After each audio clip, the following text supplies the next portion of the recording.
أجمعين وبعد. Today, inshallah ta'ala, we continue the tafsir of Surat Al-Hadeed.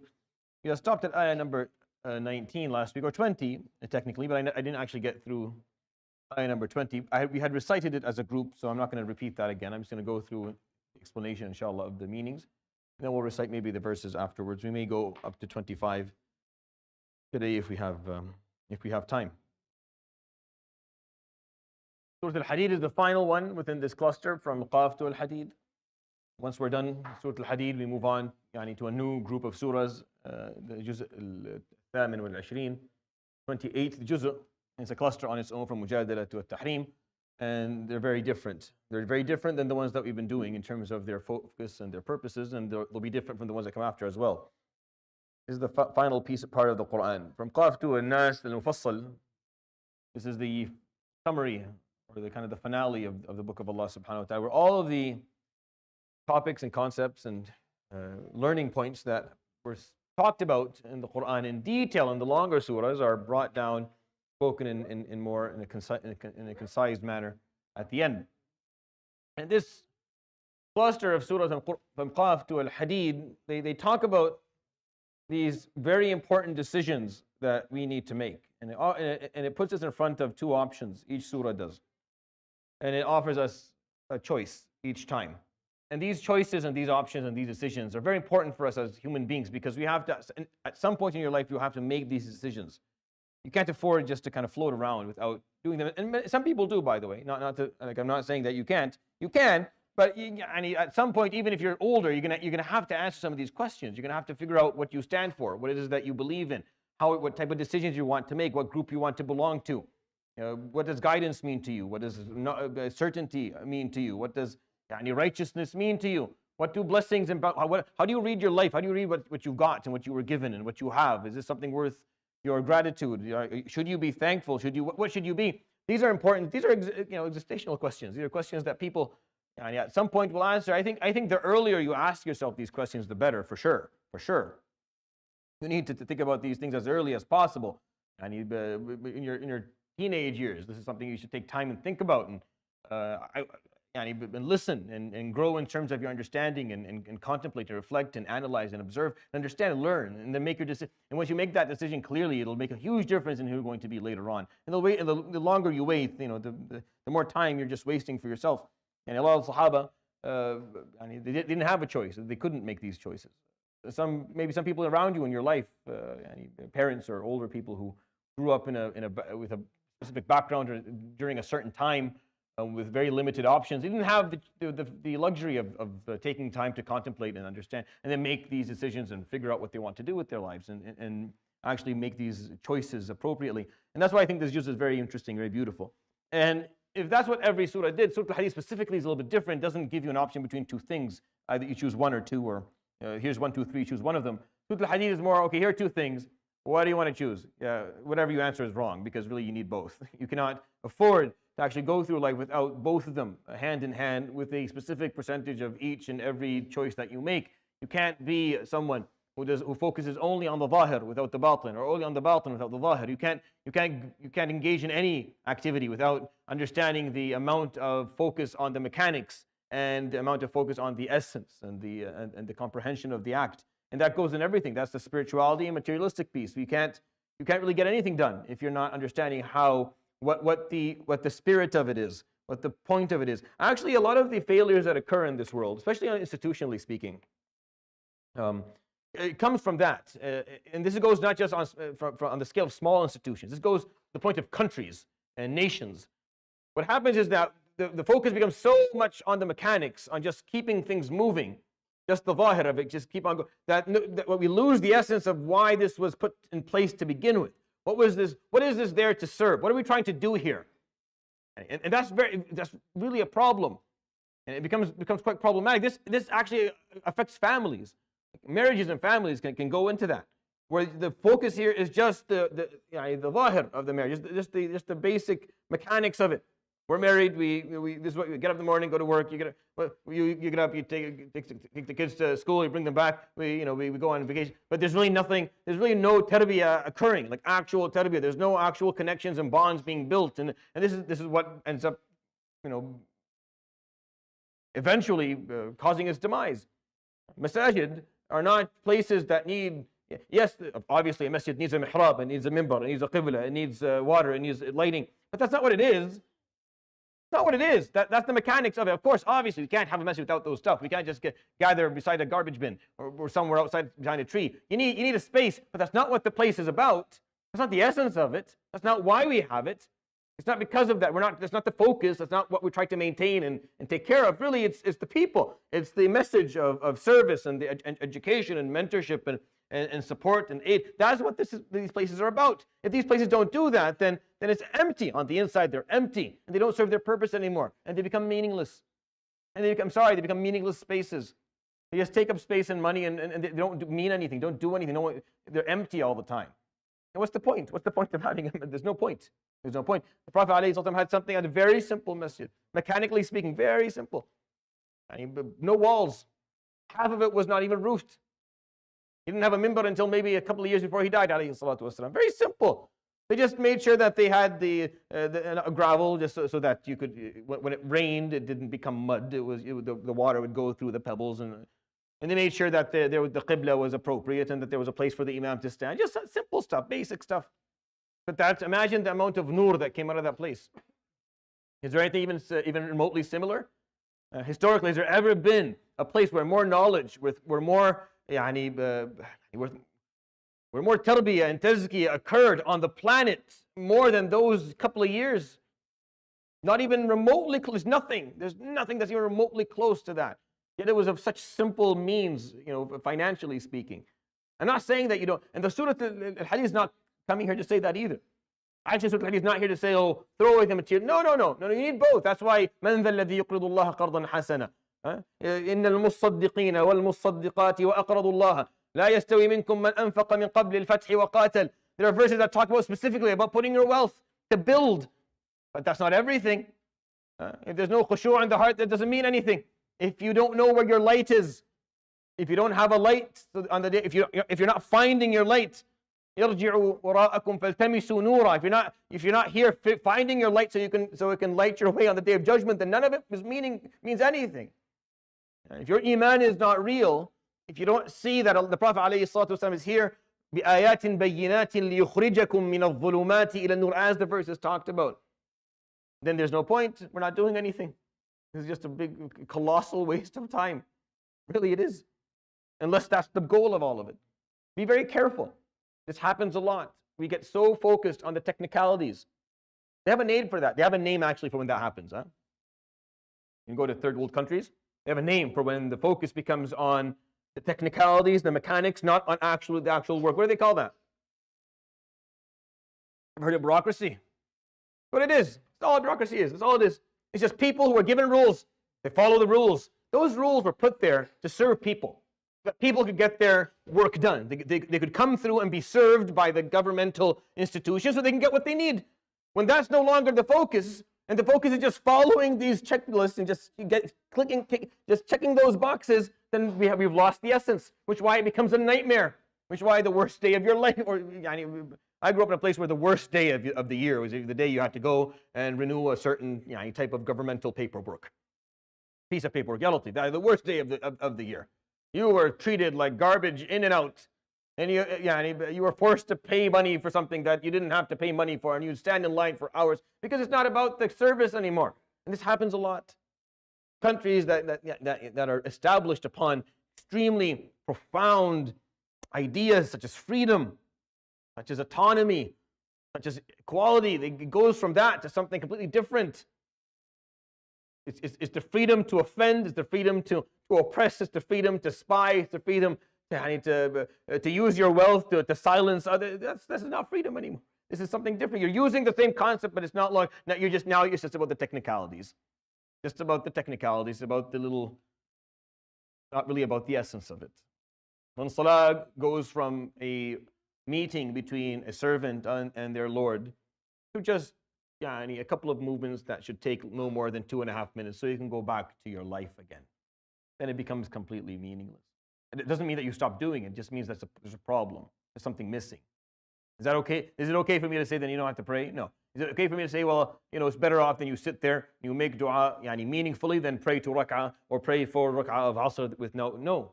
I can't say that. Anyone who says that is actually not qualified to speak about Islam, and that borderline kufr. Borderline kufr for you to say something like that. But it just says that there's something missing, that we need to go back to understand Surat AlHadeed, that there's a balance here. There's a balance between the materialistic aspect, the physical, the apparent, the mechanical, and the essence, the spiritual. That piece is important too. They're equally important. I gave a khutbah about this. I think, was it a couple of months ago? During a series I called Achieving the Balance, and I went through maybe 15 or 16 different topics. And I talked about the zahir and the batin. And that you can't, there's no winning argument for which is more important than the other. There isn't. There's no winning argument. They're equal. They're equally important. Just deal with that. We don't like that as human beings. We like one of them has to be, no, they're equally important. They're equally important. You have to invest in both. In both equally. You have to make sure you're taking both of them, taking care of both of them equally. You can't afford to get rid of one of them or to give one more time. You can't. You do that, you end up in a big problem. If you do that, you end up in a big problem. If you don't have the fiqh to understand how to do stuff, but you have a connection, then you will worship Allah not how He wanted to be worshipped, and you won't be accepted. If you only know the fiqh and you don't understand the actual essence of why you're doing it, then it's all mechanical and there's no connection, and Allah subhanahu wa ta'ala won't accept it. You cannot invest in one without the other. And that goes for everything. I believe, Wallahu ta'ala alam, that this is a rule that applies to everything in life. Wallahi, everything, whatever it is you do. Whatever it is you do, whether it's your job, it's your marriage, the relationships you have with people around you, whatever your volunteerism, it doesn't matter, your studies, whatever it is that you do, you have to invest equally. Both ideas. It's not just the mechanics, it's not just the idea. You have to be able, if you have a great idea, the essence is there, but you have no way, you have no planning, you have no idea how to implement that idea, then what's the point? That idea will fail. There's so many beautiful ideas in the world today that are not going to see the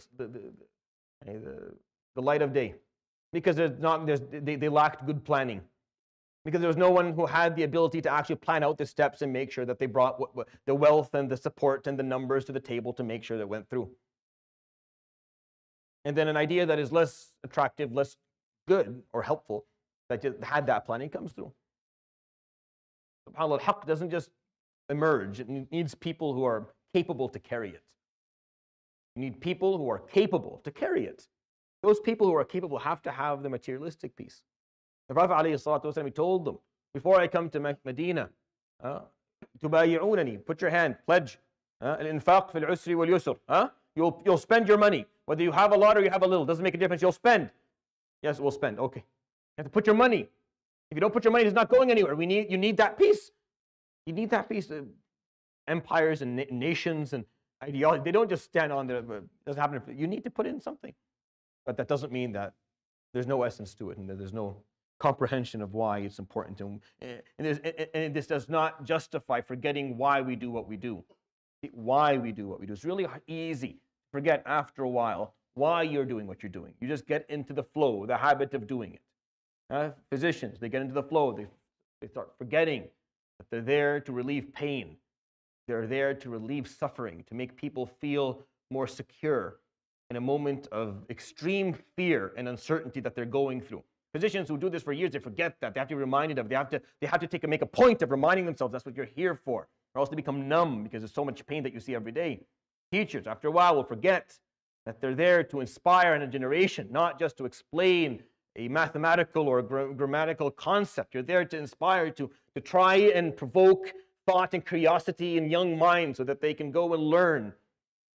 And they just take that and keep on going. Lawyers will forget after a point that's not just about taking a case that you can win. It's about defending those who are oppressed, finding someone who has no voice and offering it to them, making sure that you are their voice because they can't afford to have one. That justice is the goal here, is to achieve adl in this. These basic concepts are forgotten. They're the essence of everything.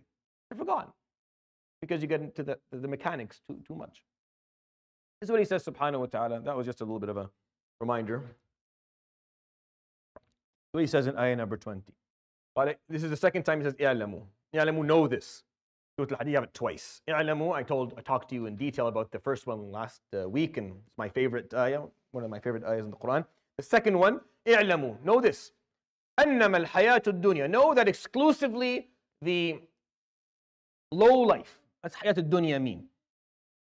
Dunya is not something that we reject. We don't hate dunya. You're not supposed to hate dunya or curse dunya, or unless what you mean by dunya is al-hayat al-dunya. In that case, it's okay. If you're talking about the low life, the life of just following your primitive instincts, then okay. But dunya, as in the existence that we go through that we are experiencing right now, is not something curseable or it's not. Why? Because this is the same dunya that Allah subhanahu wa ta'ala, He created it. He sent His most beloved messengers within it. He relieved His books in it. This is the dunya that the Prophet ﷺ walked in. There has to be good things about this dunya. This is where we get to see His ayat. This is where we get to worship Allah subhanahu wa ta'ala. So it's not all negative. What's negative about it is if you decide to live a low life. Al-hayat al-dunya. Anything, dunya means low. Uliya is high and dunya is low. Or dunya is close. It can be low and close, depending on the context. Al-hayat al-dunya means the low life. Why? The life that is following just basic instincts. That's because there's no real, there's something missing there. There's something missing. Primitive instincts, you watch any documentary on National Geographic and you'll know what they are. They're pretty simple stuff. Every creation behaves pretty much the same way, with the same goals and the same ideas in mind. The pattern becomes, exhaustingly repetitive and tiring. Because the same thing, everything from an insect to an elephant seems to be doing exactly the same thing, trying to achieve the same goals, have the same ruthlessness when needed. Their goals are just survival and increasing in their nutrition and trying to reproduce. And that's where the problem, obviously, that's what Allah subhanahu wa ta'ala talks about. Here in this ayah, He's basically explaining to you what exclusively al-hayat al-dunya actually adds up to. The interesting piece of the verse, it's 5 or 6 things, and I'll tell you more. That none of these are actually fully haram. This is the interesting part of this verse. They're not fully, you're not told you're not allowed ever to do any of them. No, you're supposed to do some of them.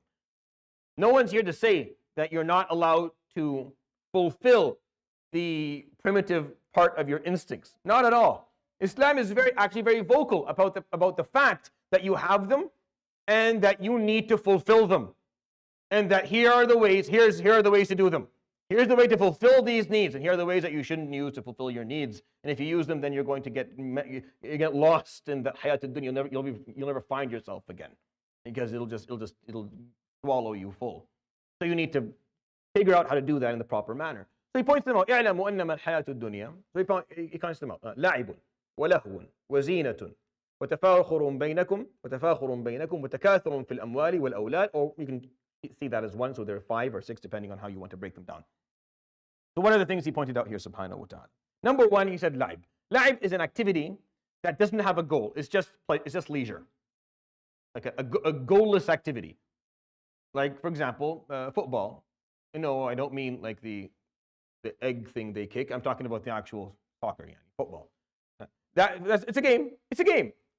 No matter how many goals they score, that's it. Like, nothing's going to happen. Like, if the team wins 10-0 or 15 or nothing, no warp is going to open in the middle of the universe, and we're going to be able to see another reality. Nothing's going to change. We're not going to be able to go back to the UN and say, okay, we won 10-0. Now we want to change the sanctions on. Nothing's going to happen. It's just a game.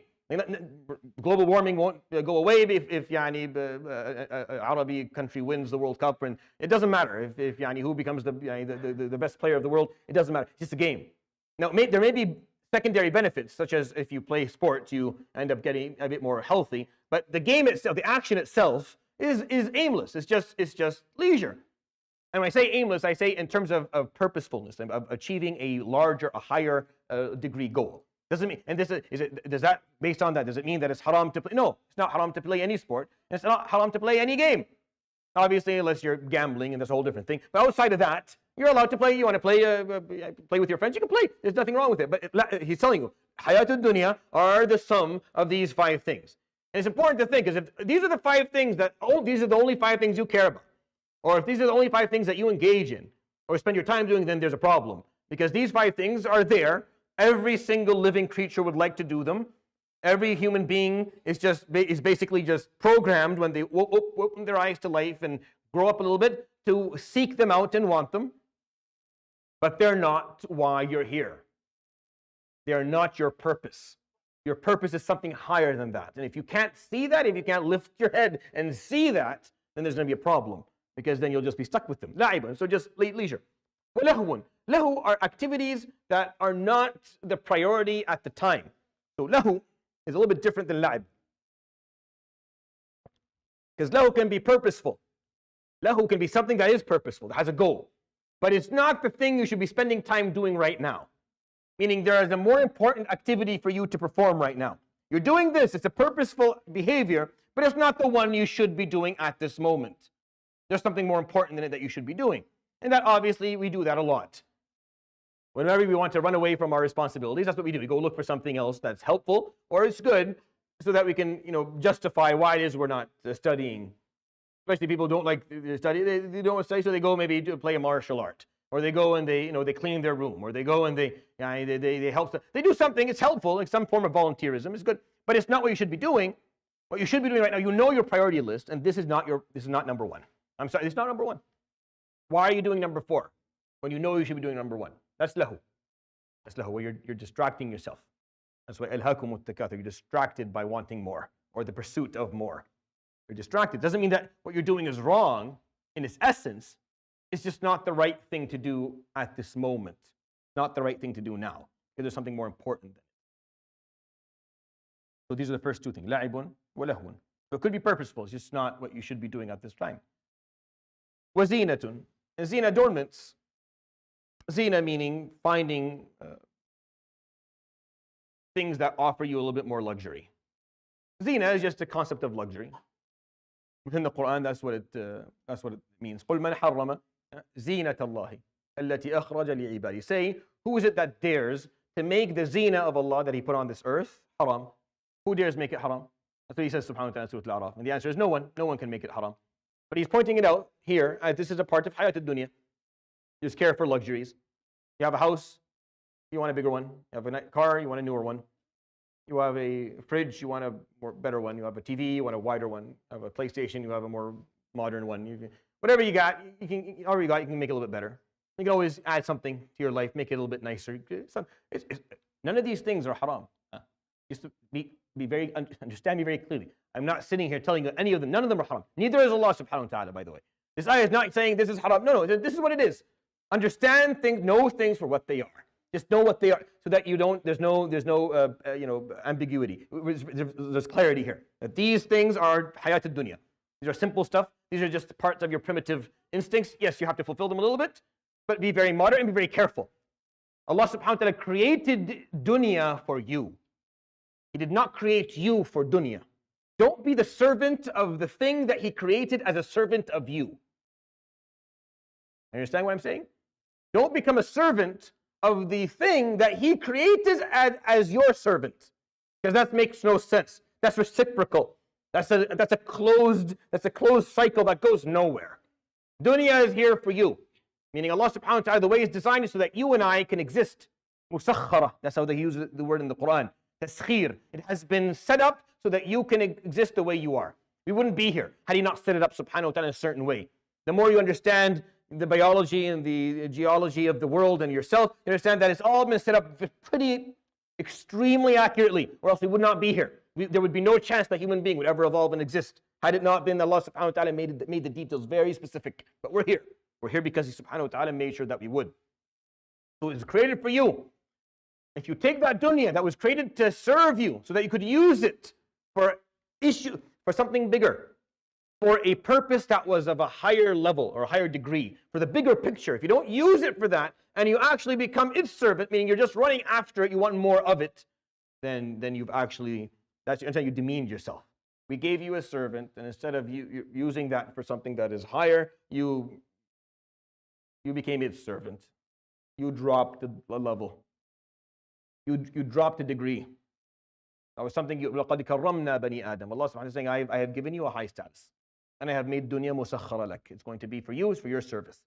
You're going to use it for what I'm telling you to use it for. If you drop a degree, it's like, no, I don't want it. I'm going to run after it. I'm going to focus on my...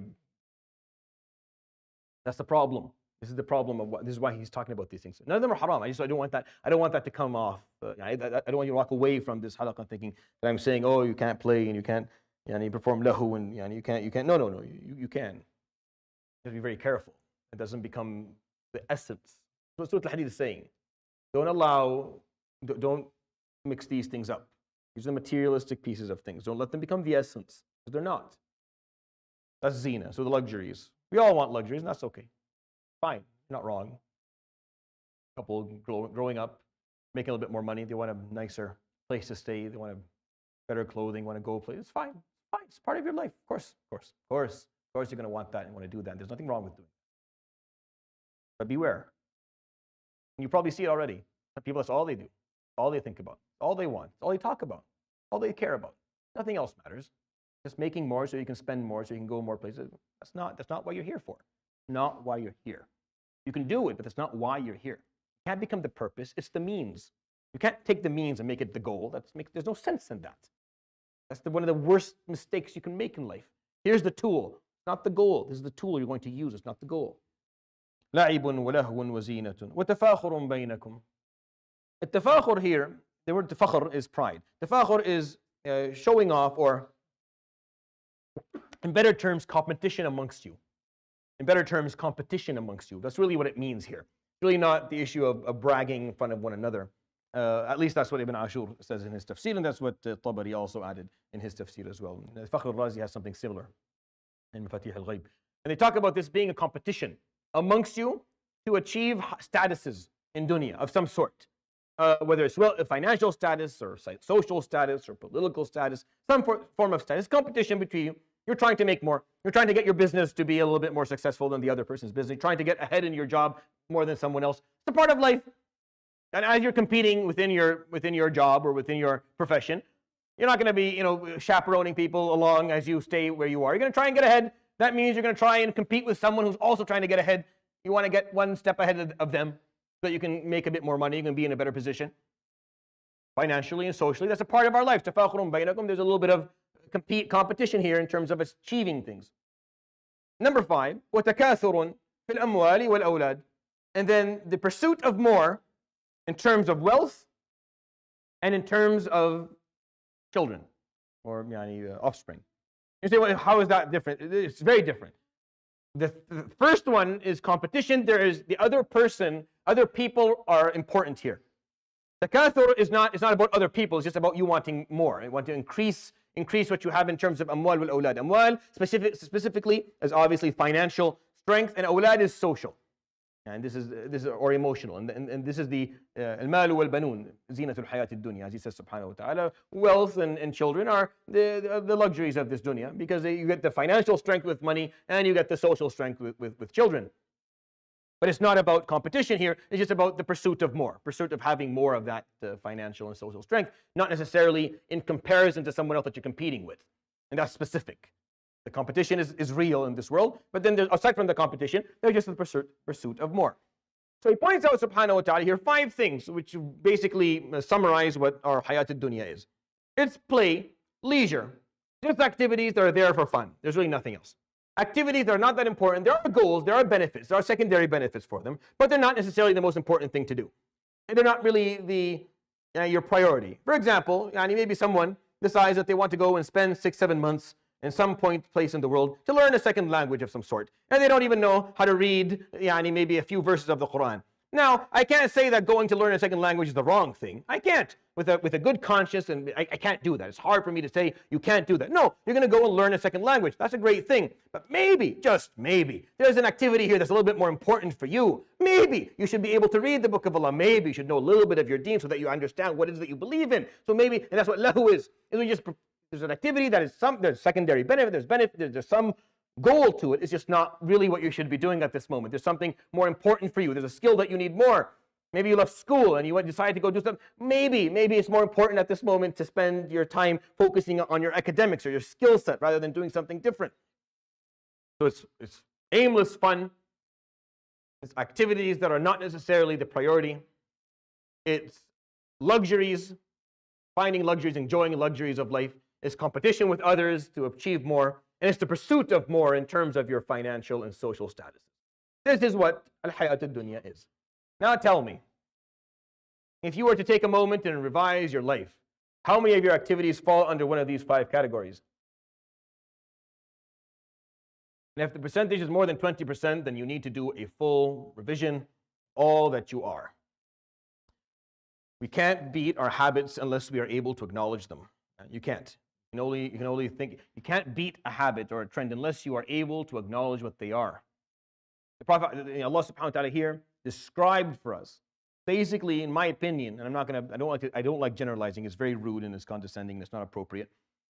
But when you listen to these ayat, it feels like everything in this world is just somehow or somewhere in these five. Like really, very few things actually are outside of those five. Very few. Very few activities are actually fully purposed and selfless and towards a goal and are prioritized appropriately. And a lot of this world is just one of these things. Just either fun or luxuries or activities that aren't necessarily necessary at this given moment, or is competing to get ahead, or is just wanting more of everything that you can get your hands on this dunya. And that's really not what you're here for. That's not why He created you, subhanahu wa ta'ala. No. You're much more valuable than that. This is the piece that I think is important for you to walk away with today. You're much more valuable in the eyes of Allah than this. Because if you think of this, if you think of these five things, they're not that impressive. Anyone living their life just to achieve them, it's not that. You're not awed by it. It's not something that someone can brag about. Maybe some people do, by the way, very much so. But if you have some profound or some degree of essence, or then you wouldn't see that to be something worth any bragging rights. But it's important to understand that Allah subhanahu wa ta'ala sees that you are above that. So He's saying, you see all these things, you're above them. You're better than that. You don't need that's not what you're here for. That's not your purpose. There's way more to you than that. Even if somewhere inside we feel that's really all we want. I want to be able to play. I want to be able to do whatever I want to do. I want luxuries. I want to be better than others. I want to have everything that I want. I want all the money and all the. Even if that's how you feel, no, just know this: that Allah subhanahu wa ta'ala thinks more of you and sees you to be something much higher than that, much more valuable than that. And He created you with a purpose that is more meaningful than that. And He destined you. That's what qadr actually is. He destined you to something more important, more meaningful than that. Now you choose, either you meet that destiny or you don't. We all do. But this is what it is. And then He gives us subhanahu wa ta'ala the example. كَمَثَلِ غَيْثٍ. He gives the example of all of this. He said, this is like the example of rain. Rain. كَمَثَلِ غَيْثٍ. أَعْجَبَ الْكُفَّارَ نَبَاتُهُ. The farmers were impressed by the green that came from the ground once the grain hit it. The word kuffar here has nothing to do with disbelievers. It's an interesting usage. He chose it subhanahu wa ta'ala specifically as a reminder, but really the actual meaning of kuffar here are farmers. The word kafr means to cover something. For you to cover something. And kufr, in its essence, is covering the blessing by not acknowledging it. It's covering it up, not acknowledging it. So that's why we talk about what kufr is, it's not acknowledging the blessing of God.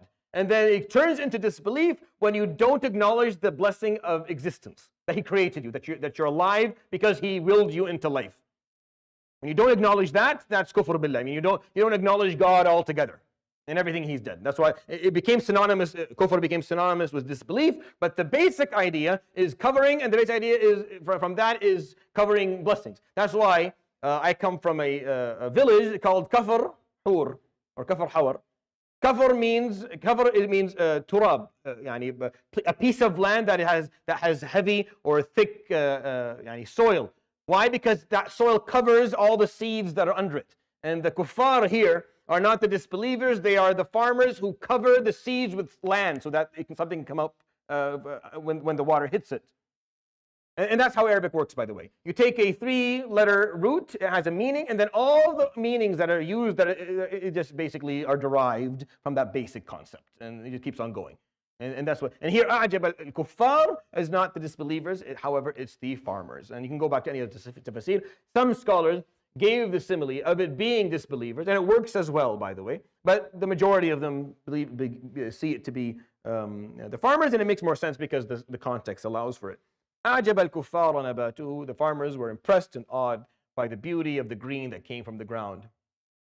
ثم يهيج فَتَرَاهُ مُصْفَرًّا. Then it grows, and then it starts to get a little bit old, and it turns a little bit yahij, meaning it blossoms and it blooms. فَتَرَاهُ مُصْفَرًّا. And you start to see a little bit of yellowness in it. The green goes and it becomes yellow. ثُمَّ يَكُونُ حُطَامًا. And then from the yellowness it turns into something that's dead. And it turns into debris. حُطَامًا is just debris. Nothing. And that's the end of the simile. That's the example. There's nothing more. That's the example he gave, subhanahu wa ta'ala, with no, that's it. You see this dunya? That's all it is. It's just rain. It comes, it hits the ground. Something green comes up. It blossoms. Oh, it's very impressive when it does. Green, it's youthful, it's healthy, it's beautiful, it's nutritious, it has everything you want, but then it turns yellow, and then it dies, then becomes debris, and then it doesn't exist. It's like it's never existed. That's the end of it. And dunya, hayatul dunya, that's what it is. You're impressed by what you see. There's la'ib, there's lahu, there's zina, there's tafakhur, there's takathur, it's all there. All for the grab, up for grabbing. Just go take it. You can go take it. You can spend time just having fun and doing whatever you want to do, and pursuing more and competing with others and taking the luxuries and doing all. You can do all of it.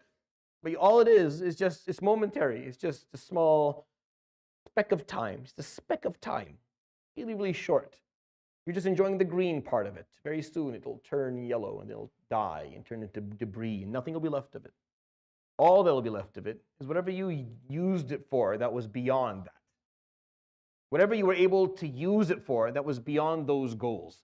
Because those aren't the goals. Those are just the activities that come. Those are the standard activities that come with being alive.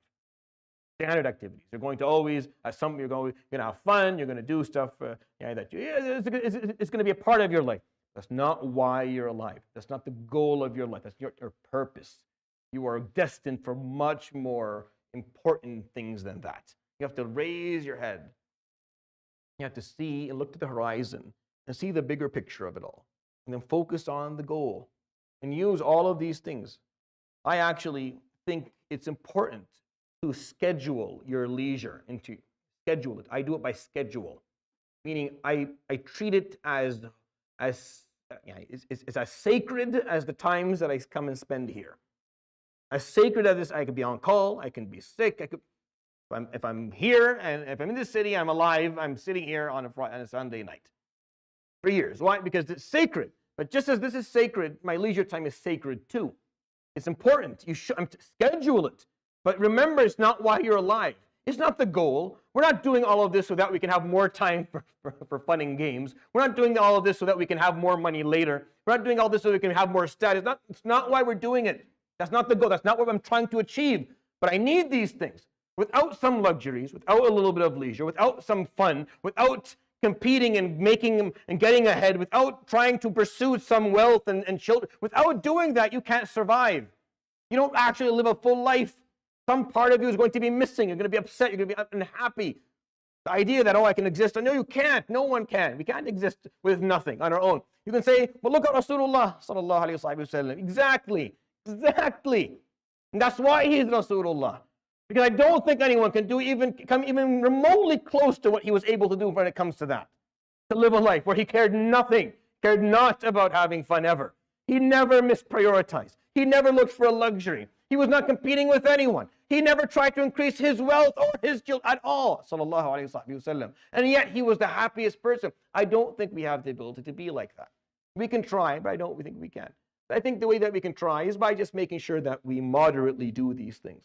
Reminding ourselves they're not the goal.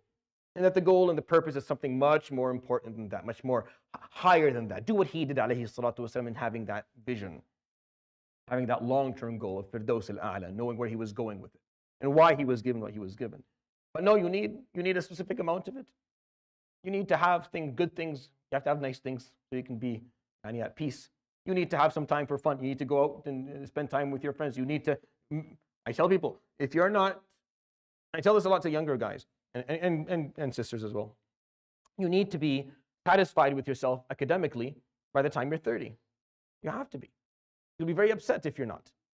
If you waste a lot of time and you're not happy with where you are and what you've learned, what you've achieved, it's going to hurt. It's going to sting. It's important that you take care of your academics and you take care of your... Why? Because a part of us needs to compete with those around us. We have to figure out where we exist in society. Achieving a place in society that allows us to feel that we're confident and that we have a voice is important. You need to do that. It doesn't mean that everyone has to have a PhD. It just means that you have to be in this position where you feel confident with what you've done. You like what you got. You study something you're happy with. It doesn't mean that it'll ruin your chances to ever getting married or having children or waiting for 50 years until you're way too late, too old to do it. But I'm saying that you have to be in a position where you feel comfortable. And you have to achieve some degree of financial stability, some degree of social stability. And I say this specifically, I talk to people who are who do what I do. Imams who don't have either are not happy. An imam who doesn't have financial stability or social stability and has not achieved that, they're not happy. They may be sitting in masajid serving people, but that piece is missing. They don't have that security that other people have. Yes, you come and ask them questions, but because they work in a masjid and they're paid small amounts of money for they don't end up having that. They don't have a pension plan. They're not financially secure. So yes, they're answering questions and they're performing their duties and they're educating and they're mentoring and inspiring, but there's something missing. That's why you need to have this stuff. This is not a da'wah for you to drop out of school and quit your job and stop going on vacation. No. Go ahead. Understand what they are though. This is hayatul dunya. Do not treat it as more than that. Don't give it more room in your heart or your mind than that. Moderate it. Control it. Schedule it. Make sure you understand exactly why you're doing it and then focus on your purpose. Who you're here to serve, what you're trying to do. Don't let these things distract you from where you are. They will. Oh, they will. You have no idea. If you're listening to this is simple. This is not simple. This is not simple. I can't even begin to tell you the number of people who were very focused.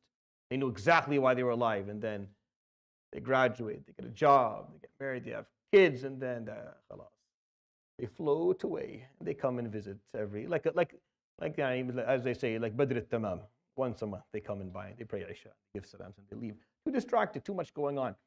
Life is too distracting. What do you mean, hayatul dunya too distracting? No, that's the whole point of you not. That's why you're supposed to learn. No, it shouldn't be. Never take you away from your goal, ever. So he says, subhanahu wa ta'ala. I hope that was a benefit to you. This ayah is very, very profound and beautiful. I tried to bring as much depth of it to you, inshallah, and you understand. وَفِي الْآخِرَةِ, he says, and at the end, meaning in the hereafter, عَذَابٌ شَدِيد, there is severe punishment. وَمَغْفِرَةٌ مِّنَ اللَّهِ وَرِضْوَانٌ, and there is forgiveness, true forgiveness from Allah and His full satisfaction. Ridwan, where He's fully satisfied with you. Meaning there is no chance that He'll ever show you any aspect of His wrath. And you will never be punished by Him again. You'll find both. He's saying in Yawm al-Qiyamah, you find both. You will find severe punishment, and you will find beautiful forgiveness and amazing satisfaction from Allah. وَمَا الْحَيَاةُ الدُّنْيَا, and this hayatul dunya that you see, that we talked about, that he explained the 5 elements of, it's nothing but mata'ul ghurur. It's just an enjoyable illusion. Mata' is something that you enjoy, that helps you. Ghurur is something that eludes you. It's not real, not meaningful, just an illusion. Mata'ul ghurur, just an enjoyable illusion. Just for a while, and then it won't be here anymore. Right? This is not forever. This ard is not forever. Everything you own is not forever. You don't really own it. You're just using it for a while. You just rented it from God for a while. Don't give it back. Don't give it back. Everything. Even your bones. Everything. You'll give Him back everything, subhanahu wa ta'ala. Everything that you ever used will go back to Him. Or to other people in the meantime. Nothing. You own nothing. It's just an illusion. You just have it for a while. Use it. Then you move on. So really there's no meaning to it if that's the goal. وَمَا الْحَيَاةُ الدُّنْيَا إِلَّا مَتَاعُ الْغُرُورِ. We recite inshallah the verse after that, ayah number 21. أعوذ بالله من الشيطان الرجيم. بسم الله الرحمن الرحيم. سابقوا إلى مغفرة من ربكم وجنة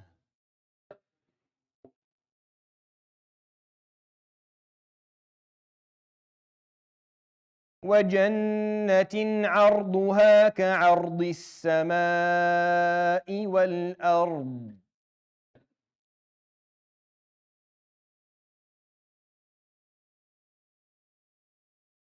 أعدت للذين آمنوا بالله ورسله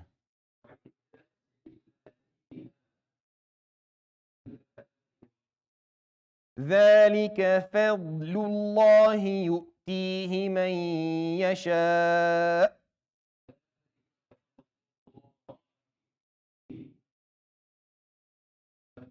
والله ذو الفضل العظيم. So he says subhanahu wa ta'ala right after this, the ayah that summarized or explained to us what hayatul dunya is and how important it is for us not to be eluded by it and not to walk down that path mindlessly. He says, sabiqu, race one another. Sabiqu means there's more than one person doing it and they're doing it to each other. So sabiqu, musabaqa is to race. So race one another. After he pointed out subhanahu wa ta'ala briefly in the 5 things, he said there's some competition that's going to be amongst you in terms of achieving certain statuses and certain getting ahead in life. He said, really what you want to do instead of that is you want to race one another towards the forgiveness of your Lord and a paradise, a Jannah. Its display is like the display of the cosmos and the earth. Now, ard is usually used as the shorter distance, or the short. There's the tul and the ard, the width, not the length. And that's an acceptable translation, honestly. It's not wrong to say the width of it is the width of the cosmos and the earth, saying that the length is much longer. That's fine. But really, ard also means the display of it. Meaning it's something that when you look and you see that when you stand in one place, you see the cosmos and the earth to be almost infinite to you. You don't see the end of it. The display to you is infinite. It may not be, but the display to you is, then that's what the Jannah is. It is like that. It is, the display of it is infinite. You don't see an end to it. You're not able to see the end of it because it just goes in every direction. And for us, the universe does. We have not been able to figure out where it ends or where it begins in any direction. And there's really no up and down, right? The moment you get out the earth, where's north? Once you leave earth and maybe float away a little bit into space, okay, where's north now? Now, where's up and down? There's no up and down anymore. There's no up and down and right and left. There's nothing. Just it's all relative to you, to where you're standing. It's just relative to where you are at that moment. Now, north is up and up to you. It has nothing to do with the universe. We don't even know in which direction exists. That's what I mean. عرضها كعرض السماء والأرض. Its display, its width, is as the width or display of the cosmos and the earth. أعدت للذين آمنوا بالله ورسله. It has been prepared specifically for those who believe in Allah and His prophets. Now, why did he put that together?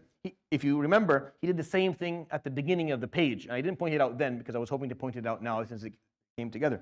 At the beginning of the page, he said, وَالَّذِينَ آمَنُوا بِاللَّهِ وَرُسُلِهِ أُولَٰئِكَ هُمُ الصِّدِّيقُونَ وَالشُّهَدَاءُ عِندَ رَبِّهِمْ. And here he said, أُعِدَّتِ الَّذِينَ آمَنُوا بِاللَّهِ وَرُسُلِهِ. Why رُسُلِهِ and not رَسُولِهِ, for example? Well, رَسُولِهِ may elude you to think that he's only talking about the Prophet ﷺ, which he is not. He is talking about all the prophets. Now, does that mean I have to believe in all of them, even the ones I don't know?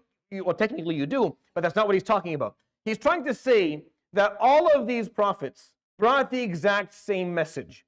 They all taught the same thing. They all said, اعبدوا الله ما لكم من إله غيره. Or if you go, يعني إني لكم رسول أمين فاتقوا الله وأطيعوني وما أسألكم عليه من أجر إن أجري إلا على رب العالمين. So you go to Surat, to some of the surahs in the Quran, like Shu'ara or Safat or Surat Hud, for example, you find that all the prophets or Araf will start out their argument the same couple of sentences, the same stuff. So when he says آمنوا بالله ورسله, believed in Allah, and he says his prophets, what he means is they believe in Allah the way Allah has commanded people to believe in Him, the way He wants to be believed in. Meaning they understand God, they accept Allah, they acknowledge God the way He wants you to acknowledge Him, not the way you want to. This is what rusulihi means. Meaning the universal method that Allah subhanahu wa ta'ala has explained to people in terms of understanding Him and believing in Him and worshipping Him. Because this is not about fiqh. This is not about the act of prayer, the act of siyam, or the act of hajj. That will differ from one prophet to the other. It will differ for sure. For sure. They're not the same. These rulings are not the same. The Yahud have a different ruling, a different set of rulings than what Isa ibn Maryam brought, different rulings than what the Muhammad sallallahu alayhi wasallam brought, different than what Dawood alayhi salam and his Zabur had, different than what Ibrahim alayhi salam had, very different than what Adam alayhi salam had. They're different rulings. but the concepts, the essence are the same. Yeah. Again, that differentiation, I don't know if this is making sense to you, but this differentiation in Surat Al-Hadeed, where the focus here is not about the mechanics. No, he's here talking about the essence of it. The essence is the same. He explained to everyone the meaning of La ilaha illallah. He explained to everyone that hayatul dunya is mata'ul ghurur, and you should not be distracted by it. He explained to everyone that we should be racing towards a Jannah. We should be competing with each other, trying to get to that Jannah. Not in the so look, competing in dunya is different than competing in akhirah. I just want to make sure that's clear, because some people kind of don't understand how it works. No. Competing in dunya, there's one spot, and I'm trying to get there before you. That's how it works. So I'm trying to get ahead of you. Competing in akhirah is not there's one spot. There's an infinite number of spots. There's spots for all of us. My competition with you is an encouragement. My competition with you is trying to please Allah subhanahu wa ta'ala more so that I can be closer to Allah, but it doesn't mean that you don't get to be close. It doesn't mean that you don't get to be where you want. It doesn't mean that you're not going to be a winner too. It means you're actually going to be a winner as well. And me competing with you is ensuring that both of us make it. When I compete with you in dunya, one of us is going to make it. We're running towards the finish line. One of us is going to get the gold medal. The other one is going to be sobbing and going home depressed. When we compete in akhirah, we'll both be happy. We'll both be extremely happy. And the person who gets there first, or the person who's in a higher rank, Allah subhanahu wa ta'ala will take the other person and put them in the same rank. That's how you explained it, subhanahu wa ta'ala. So the competing of akhirah is not like the competing of dunya. It's not the same thing. It's a competing that will encourage others, that will ensure everyone makes it. Is to actually motivate people to be better. Motivate people to be better, not like dunya is. So he explained this to everyone, subhanahu wa ta'ala. That's why he said here, amanu billahi wa rusulih. Because he's focusing on the essence. The essence has been the same. Iman and everything to do with it, that Allah has been the same. Allah subhanahu wa ta'ala never changed any of that. There's no naskh in Iman. There's no abrogation when it comes to Iman at all, or any of the essences of what religion has been, or what has been, or what Allah subhanahu wa ta'ala has explained to his prophets in terms of who he is and what we're supposed to be doing here, what our purpose is. No. The abrogation occurs upon rulings. Days of the year that you're going to do certain things, and the timings within the day, and what you can eat and what you shouldn't, and stuff like that. Stuff like that. But not the essence. The essence is the same. That's why he pointed out here, billahi wa rasulih. And I always found that an interesting piece that Surat Al-Hadeed brought to us in its understanding. ذَلِكَ فَضْلُ اللَّهِ يُؤْتِيهِ مَنْ يَشَاءُ. That is the bounty of Allah. And he gives it to whomever he wants, subhanahu wa ta'ala, or whomever wants it. Both translations or understandings or interpretations of this verse is very correct. Both of them at the same time actually are correct. He gives it to whom he wants, subhanahu wa ta'ala, and he gives it to whom wants it. ذَلِكَ فَضْلُ اللَّهِ يُؤْتِيهِ. He gives it to, or he offers it to, مَنْ يَشَاءُ. مَنْ يَشَاءُ can either mean whom he wants, or مَنْ يَشَاءُ and they want. It works both ways. Like the ayah itself, the wording itself works both ways. And both ways are correct. Meaning Allah subhanahu wa ta'ala will not offer it to someone he doesn't want to offer it to. No, it will be offered only to who Allah subhanahu wa ta'ala wants to offer it to. But he offers to the ones who want it. The ones who actually take a look at hayat al-dunya and say, yes, it's la'ib and lahu and zina and tafakhur and takathur. I'm really not really impressed by that. I don't want to live my life like that. By the way, people who indulge in that type of lifestyle, they're not happy. They're not happy. I know, especially young guys who think they're not happy. I know you think they are happy. They're not. You think they are because they have all the money and the yachts and the parties and the big pools, and they have the cars and they have the jets and they go places and they have people around them and they get to experience. They're not. In essence, they're not happy. They're not. Just look at the data. Don't even trust me. Just go look at the data. Go read, and you'll know. It does not bring fulfillment at all. It brings momentary highs. Yes, momentary joys. Sure, for sure. He's saying that, subhanahu wa ta'ala. He's not saying it's not hell. No, he's saying it's la'ib and lahu. He's pointing out, yeah, this is what hayat al-dunya is. Sure, la'ib and lahu and zina, but it's empty. It's empty, just like that dying plant when it turns yellow and slowly becomes debris. Empty. There's nothing there. The story ends with it. Doesn't stick with you. I don't know anyone at their old age can go back and experience the joys that they experienced before. They can't. They can't go back and experience a full stomach of a beautiful meal they had, or a relationship that they had, or something they owned. But I know someone whose heart is filled with the love of Allah subhanahu wa ta'ala at their last moments, finding that very fulfilling and enjoying that to their last moments, and being in a state of joy that the people around them can't even understand. I know that for sure, because that lasts. That goes on forever. And that's meaningful. Wallahu dhul fadli al-azim. Indeed, Allah subhanahu wa ta'ala is the one who has the greatest and most impressive and beautiful bounty. Recite the ayah after, inshallah. ما أصاب من مصيبة في الأرض ولا في أنفسكم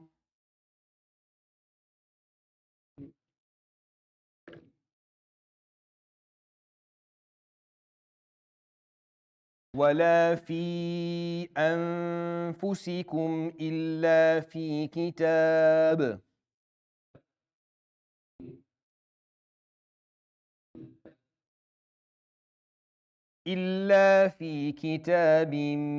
من قبل أن نبرأها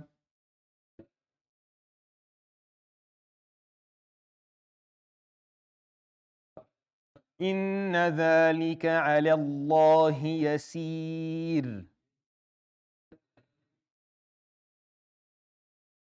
لكي لا تأسوا على ما فاتكم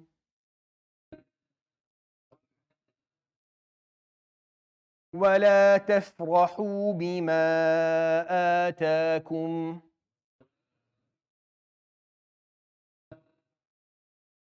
والله لا يحب كل مختال فخور.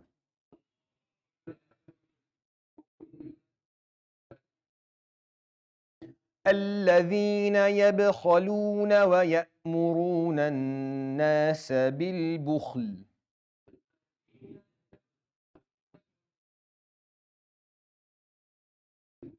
ومن يتول فإن الله هو الغني الحميد.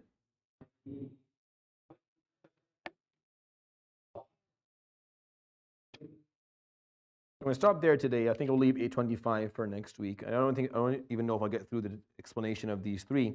But here, subhanahu wa ta'ala, and again, remember the purpose of Surat AlHadeed, where it's just trying to help us balance between the materialistic and the spiritual aspect of our lives.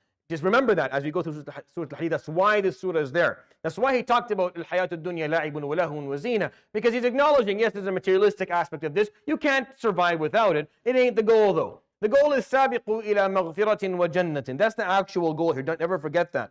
And then he points out here something, subhanahu wa ta'ala, that is very intriguing, and people struggle with this a lot. This is actually an extremely theologically driven ayah. ما أصاب من مصيبة في الأرض ولا في أنفسكم. So there is no calamity that occurs, that happens on earth or specifically to you, إلا في كتاب من قبل أن نبرأها, except that it was written and decreed and documented within a record, in a kitab, in a record, before we offered it life. نبرأها, he is al-Bari' subhanahu wa ta'ala. Al-Bari' is the one that offered life. That's what it means. That's his name, subhanahu wa ta'ala. Al-Khaliq, the one that created something from nothing. Al-Bari' is the one that offered a dead thing life. Al-Musawwir is the one that offered life purpose. That's the meaning of these three. So, nabra'aha, meaning we offered something life. Min qabli an nabra'aha, meaning before we offered it life. And he's talking about life itself. He's talking about existence or the world or earth.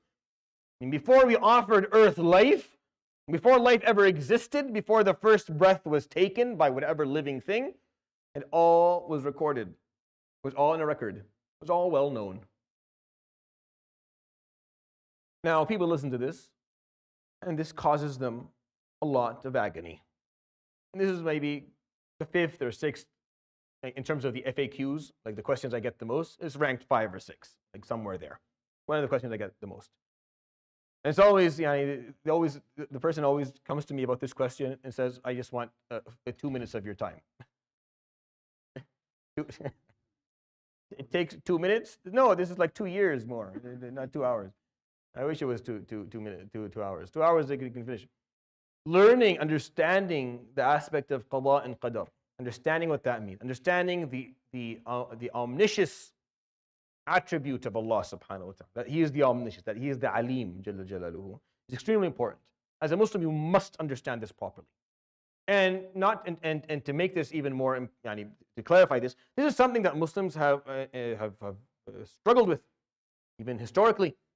Most of the theological groups that broke off in the first maybe 300 years of Islam, they broke off based on their own understanding of qada and qadar. So you have the Qadri and the Jabri, and you have a lot of other groups. They broke off because they couldn't figure this piece out. Even though it's not that hard to understand when you recite the book of Allah subhanahu wa ta'ala, when you actually read the Quran, it's not that difficult. But you can see that this is something that the human race has carried with them a long time. And I don't want to talk about the theological part of this. I think that's something that you need to pursue on your own. I talked about it in the Facing Disbelief series that I did in Ramadan. It's a part of the Aqeedah course that I'm running, so you're welcome to actually come attend that, even if you don't have to actually take the credit or anything. You just attend the course and listen to it, because we'll talk about it. But today here, I actually want to point out for you what Allah subhanahu wa ta'ala thinks, or believe, what Allah subhanahu wa ta'ala stated, that you should benefit from knowing that. He's telling you, look, asaba min musibatin, a calamity occurred. Ma asaba min musibatin, no calamity has ever occurred. No misfortune, no difficulty, no event of any sort has occurred. Now, you don't care about the good stuff. The good stuff, none of us are, that's fine. Anything that's good, we feel like we deserve it anyway. Allah subhanahu wa ta'ala. But good things are fine. It's the bad stuff that we have a problem with. It's the bad stuff, it's the difficulties, it's the things that are negative. We don't like those things. So he's saying no calamity occurs, fil ardi, on earth, wala fi anfusikum, or specifically that's going to happen to you, illa fi kitabin min qabli an nabra'aha, except it exists within a record that exists, that record itself, before we offered life, before life ever came to be. Inna dhalika ala Allahi yasir. Indeed, that is for Allah subhanahu wa ta'ala extremely easy. It's effortless. Let's see this is what it's effortless. Costs him nothing. Very simple. Very simple. Now for you and me, this is what? How does he know everything? How couldn't he? Why would you be here if he didn't? You would not be obligated to worship him if he is Allah subhanahu wa ta'ala because he does. Because he does, he is Allah subhanahu. Of course he does. It wouldn't even be theologically or philosophically acceptable for him not to. For us even to suggest that he doesn't know something that is happening within our universe is actually a huge magnification of our existence, and it's taken away from the concept of a supreme power, a deity, and a God. And I think it's very important that you take time to understand that. Understand that ilm has nothing to do with your freedom of choice. It has nothing to do with it. Knowing something knowing that something is going to occur versus not knowing it's going to occur does not affect whether it occurs or not. It's just the knowledge of it. I know chickens lay eggs. If I stopped knowing that chicken laid eggs, they wouldn't stop laying eggs. They would still lay eggs every day. When I started knowing that they laid eggs, they didn't start that day. They were doing it before. Ilm is not a sifa mu'athira. It's not an effective attribute. Now the problem is, well, how does he know the future if it hasn't happened yet? Yeah, it's the future to me and you. It's not the future to him. For us to think that it's the future to Allah subhanahu wa ta'ala is, again, not understanding the basics of who Allah subhanahu wa ta'ala is. Because if he had a future, meaning if time is something that you could apply to God, then you can stop worshiping God and go and worship time. Because time is more powerful. Because he can't exist without it, he requires it. And anything he requires, subhanahu wa ta'ala, is stronger than him. And he is a samad, he does not require time. Time is merely a fraction of a creation that he made, Jalla Jalaluhu. So for there to be a future for him is actually meaningless. It's a meaningless term. It's a medieval understanding of God, and that never made any sense. And this is why most scientists in those centuries completely lost their faith when they following specific faith. They lost it altogether because that understanding of God is completely meaningless. And that's not what the Quran, and that's not what Surat AlHadeed specifically. I'm not going to even go to other surahs talked about. Surat AlHadeed started by telling you huwa al-awwal wal-akhir. It started that way. Not some other surah. No. This one, ayah number 3. He is the first and the last. Wal-zahir wal-batin. He is the apparent and the essence. He is all, because none of time or space applies to him to begin with. So understanding that at the beginning of the surah makes understanding this ayah is really easy. The point is for you to worry how he knows. His knowledge is not like ours. My knowledge of the future is based on something not having freedom of choice. It has to be programmed. It has to be pre-programmed. I have to know that it has no choice. If it has choice, then I can only predict. I can't know for sure. I can predict. I can't say with certainty. Well, that's my knowledge. Do I think that the nature of my knowledge is equal to the nature of Allah's knowledge? No, obviously not. And I can't know the future because it's the future to me. It's ghaib. Is it ghaib to Allah as well? Of course not. If there's ghaib to Allah, that's a musibah. That concept is a problem. And yet you and I sit here and we make our choices. So the idea that I don't get to do whatever you want. You could stand up in the middle of this masjid and start breakdancing right now. No one can stop you. You can do whatever you want. You can walk up and leave. You can sit and pray Isha. You can sit here and not pray Isha. You can do whatever you want. You choose. The idea that we have no freedom of choice is ludicrous because right now you sit here and you can think and you can make whatever decision that you want to make. But Allah subhanahu wa ta'ala knew all of that. And all of it was recorded. And everything that's ever happened and ever will on earth or to you was there before life ever existed. So what's the point of that, Ya Rabb? Because people get confused from it. But here's the point Allah subhanahu wa ta'ala is trying to explain. لِكَيْ لَا تَأْسَوْا عَلَى مَا فَاتَكُمْ وَلَا تَفْرَحُوا بِمَا آتَاكُمْ. That's why. He's telling you this subhanahu wa ta'ala. Not to confuse you. Not for there to be 5 or 6 Islamic sects that are just disagreeing on aspects of qadr that they don't even understand, or disagreeing about the essence of God that they cannot comprehend, or talking philosophy on a level that they don't even understand. Forget about the common man understand. They don't even understand what they're talking about. Just causing a lot of mischief in the world and bringing a lot of division forward on something that is not comprehensible because Allah subhanahu wa ta'ala is way beyond our ability to actually fully understand. Then what's the point of knowing this? It's this. لِكَيْ لَا تَأْسَوْا عَلَى مَا فَاتَكُمْ وَلَا تَفْرَحُوا بِمَا آتَاكُمْ.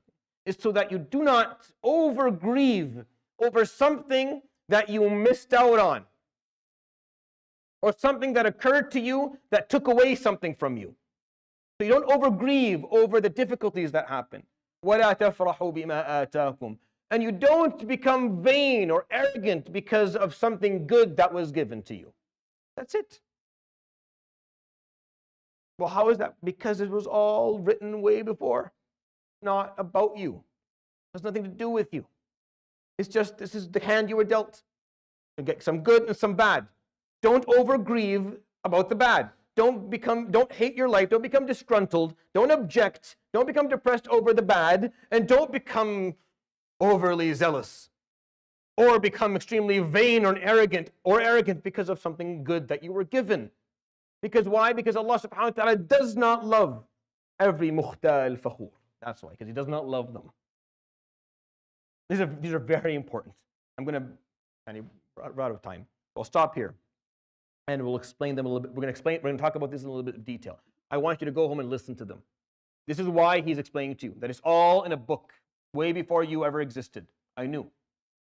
It's not so that you start wondering how is that. It's so that you deal with what happens to you in your life appropriately. The good and the bad. Now you have the tools to do so.